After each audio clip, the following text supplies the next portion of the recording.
Pass your real estate exam with PrepAgent.com. Remember, keep it concise and keep it simple. Did you get a scrap piece of paper when you took your test? Yes. Okay. Do you mind if we go over some test-taking strategy for a second? Right. Is that okay? Yes. All right, let's go over a little test-taking strategy for you for a moment.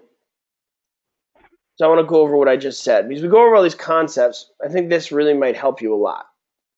Sound good? Yes. Okay, so you get your scrap piece of paper. I want to make 3 columns. When you go through your test, go through it first really quickly.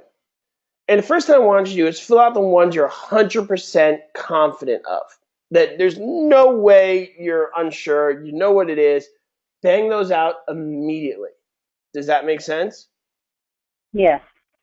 Okay, in the second column, in this first column, you're going to put the ones where you have that first impulse. Okay? Where you're just like, I'm pretty confident, I'm not really sure though. So you do stuff like this. So I'll put number 1, I believe it's A. Okay? Put whatever. 24, I think is B. Okay? And so on. Hopefully there's not too many of these. Number 53, I think is C. And you get the idea, right? Right. Second column is ones that you're just, you know what, I kind of know, but I'm really not sure, but I have some guess, but I'm really kind of on the fence about. So that may be number 11, I'm feeling B. Number 15, I'm feeling C. And number, 71, feeling D. Okay? Right. All right. Now, obviously, this could be a longer list, but for the purpose of me teaching you now, I'm just doing a few here.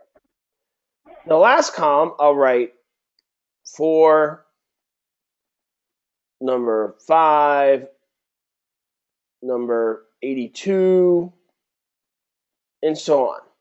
Now, why didn't I put a letter next to these ones? Because this third column is the one where it may as well be in Greek. You have no idea what it could be. It doesn't matter if you have a minute or you have an hour. It's not even the same language as far as you're concerned. Okay? Right. Did you ever see any of those? Oh, yeah. Right. So what I did with 1, 2, and 3 is you ranked the questions, essentially. So you already filled out the ones that you got, that you knew down cold. A, B, C, whatever it was. So now you have this on your paper. All the rest are organized accordingly. What my goal is for you to spend the most time and the most energy on the ones you have the most chance of getting correct. Does that make sense? Yes. So you went through it, you got all the ones right that you knew, whatever it was, and you're great.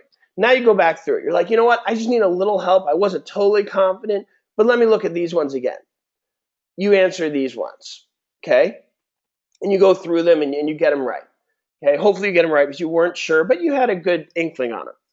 You fill those out. Now you're in the second column. You're like, ooh, these are tough. And you start to feel a little more tired. Time's starting to run out.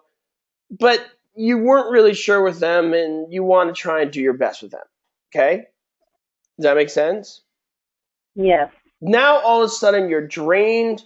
Time's running out. You're losing focus. You're not feeling good, and you got this third column. Sounds like a tough situation, correct? You're drained, you're tired, and you have the hardest questions to do. Does that sound like a good strategy? I'll tell you why it's a good strategy. Because you weren't going to get these right anyway. So you might as well just take a 1 out of 4 shot, fill out the bubble, see how it goes. Because you don't have any energy left. So I say to you, you know what? You're going to spend 20 minutes on that one. You may not even get it right. I'd rather see you spend the majority of your time and energy on the ones you're more likely going to get correct. Okay? Does that make sense? Yes, it does.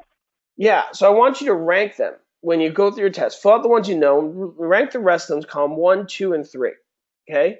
And if you run out of time or energy by the time you get to column 3, well, you weren't going to get it right anyway. My whole focus is for you to spend the most time and the most energy and the most focus on the ones you have the most chance of getting correct. Okay? Rather than you spending a ton of time on one that you're probably not going to get correct anyway.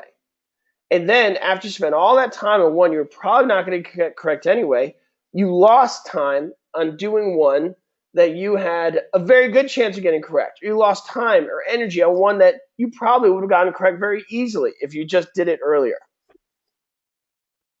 What do you think? Yeah, I think that's perfect. You want to try that when you take your test? I'm going to try it. What I'd like you to do is do a practice test that you may have gotten from your school or from me or wherever you got it from, and try this and see if it works.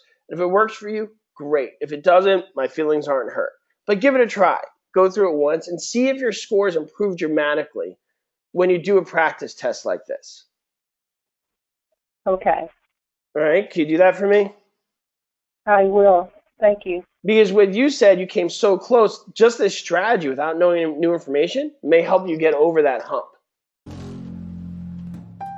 For more great information to get past your real estate exam, remember, go to PrepAgent.com.